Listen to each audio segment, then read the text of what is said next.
Саме їм ми зобов'язані мирним життям. Загід Краснов вже більше 4 років поспіль піклування про ветеранів Великої Вітчизняної ставить серед головних пріоритетів громадської сили. Адже політик переконаний, згадувати про героїв війни ми повинні не лише на свята. От і цього разу особисто приїхав вклонитися воїнам-визволителям. Здравствуйте, Василий, с праздником вас.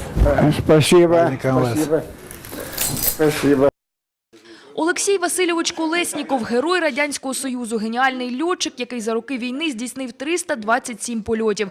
90-літній герой згадує, не було жодного разу, щоб його літак повернувся із завдання без пробоїн від німецьких загарбників. Утім, почуття відповідальності та обов'язку перед батьківщиною були над усе. В феврале 44 года нас собирают, говорят, торжественный обед. Что за обед? Какой обед? Герои. Пришли, объявляют. Зачитывает указ президента Верховного Совета, значит, 4 февраля 44 года прошло звание Героя Союза. Загід Краснов привітав ветерана у теплому сімейному колі та пообіцяв допомогти з найболючішим питанням – полагодити ганок біля будинку. Хочу поздравить с победой всех нас.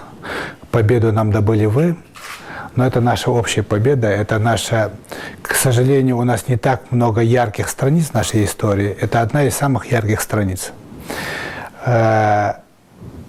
Мы гордимся вами.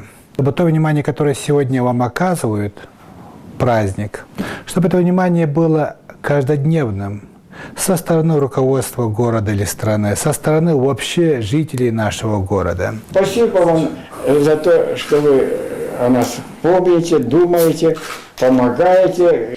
Герой Радянського Союзу Олександр Миколайович Волохов також залюбки поспілкувався з гостем та поділився спогадами про страшну, але героїчну війну. Заради жаданої перемоги над загарбником, каже, ладен був на все. Главное, что, конечно, чувство «мы победили», вот, и такое возвышенное чувство человека просто. Александр Николаевич, Да. я хочу вам сказать, вы великий человек. Как? Вы великий человек. Быть рядовым с Тюмени, 18-летним парнем и стать героем – это личность. Большая личность. Спасибо вам. Аби допомогти ветерану, Загід Краснов розпорядився відремонтувати дорогу біля його будинку та пообіцяв і надалі підтримувати ветеранські сім'ї. Вікторія Ткаченко, Олександр Дубина. Новини 11 каналу.